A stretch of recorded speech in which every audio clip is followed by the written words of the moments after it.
Ցուցությունների կանխարգելումը էականորեն դժում են։ Երկրորդ թիվ վարչական ռեսուրս։ Հարգելիներս քիչ անց, որպեսզի ժամանակ խնայենք, խոսքից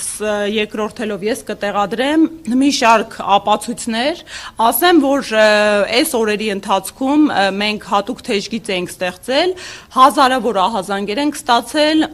ու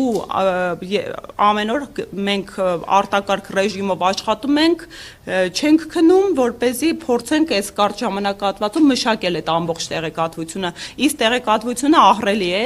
բացի այդ հնարավորությունը օգտագործեմ կրկին կոչ անեմ մեր հայրենակիցներին, եթե ունեք որևէ փաստ, ապացույց,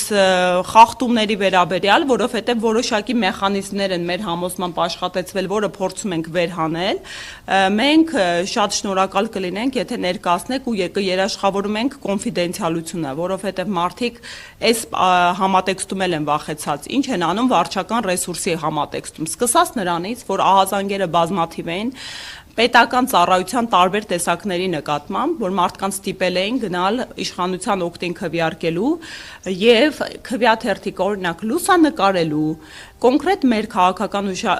քվեաթերթիկը դուրս բերելու ի ապացույց, որ տվյալ անձինք մեզ չեն քվեարկել։ Ու մարդիկ իրապես վախենում էին ու հարկադրված էին այդ տեսանկարելը, լուսանկարահանելու process-ը իրականացնել։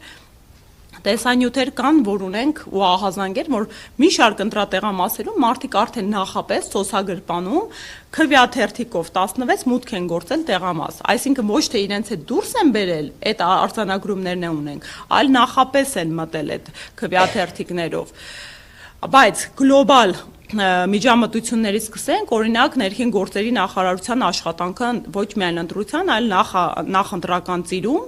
ես բավականին խնդրահարույց եմ որակում, որովհետև ընտրության օրը էլ կրկին բազմահազար քաղաքացիներ, բազմահազար չասեմ, գոնե առնվազն տասնյակ արձանագրումներ մենք ունենք, որ մարդիկ գնացել են, փորձել են տեղեկանքներ ստանալ, հատուկ ձևեր կան ընտրությանը մասնակցելու համար եւ ուղղակիորեն, այդ անձնագրային բաժանմունքները հրաժարվել են շատ կոպիտ խոսույթով, անգամ ես ինքս հնարավորություն եմ ունեցել միջամտելու, ուղղակիորեն հրաժարվել են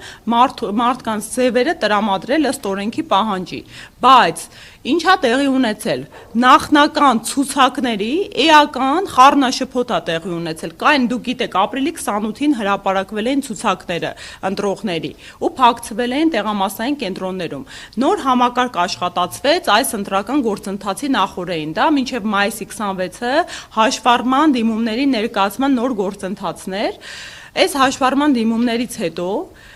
տեղամասային կենտրոնները, ինչ որ առանց ցուցակները, վերստին ցուցակները հրապարակում են, բայց քաղաքացիները գալիս են ընտրության եւ նախօրեին ստուգած լինելով, որ իրենք արկա են ցուցակում, իրենք ստորագրելու են այս տեղամասային կենտրոններում, հայտնաբերում են, որ իրենք այլևս ընդգրկված չեն ընտրողների ցուցակներում։ Ու էլի տասնյակ ահազանգեր այս դեպքերով մարդիկ գնում են անձնագրայինները հրաժարվում են մարդկանց հետ համագործակցել, այսինքն արհեստական եղանակով խոչընդոտում են մարդկանց իրավունքը եւ ընտրելու հնարավորությունը։ Ավելին, մի շարք դեպքերում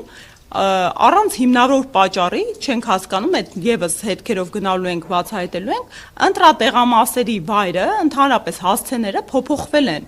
Այսինքն մարդը սովորույթի ուժով դուք գիտեք, բնակիչները որպես կանոն գիտեն։ Ես գիտեմ, որ ես գնում եմ քվեարկելու այս տեղամասում, օրինակ իմ հետ եւս այդ միջադեպը տեղի է ունեցել։ Ես մշտապես քվեարկել եմ Մեսրոպ Մաշտոցի անվան համալսարանում, դա իմ ընտրատեղամասն է եղել։ Այնտեղը փոխվել էր նախորդ ընտրություններից արդեն կոնկրետ ժողի տարածք, համալսարան։ Հիմա բազմաթիվ ահազանգեր քաղաքացիների, բնակիչների մշտական տեղամասերը տեղափոխվել է եւ նախորդիվ եթե ծանուցումներ էին տեղի ունենում առնվազն այն դեպքերի համար, ոչ թե համապետականից վերացարկվենք, որ հունիսի 7-ին ընտրություն է եւ դուք այս տեղամասային կենտրոնում եք քվեարկելու,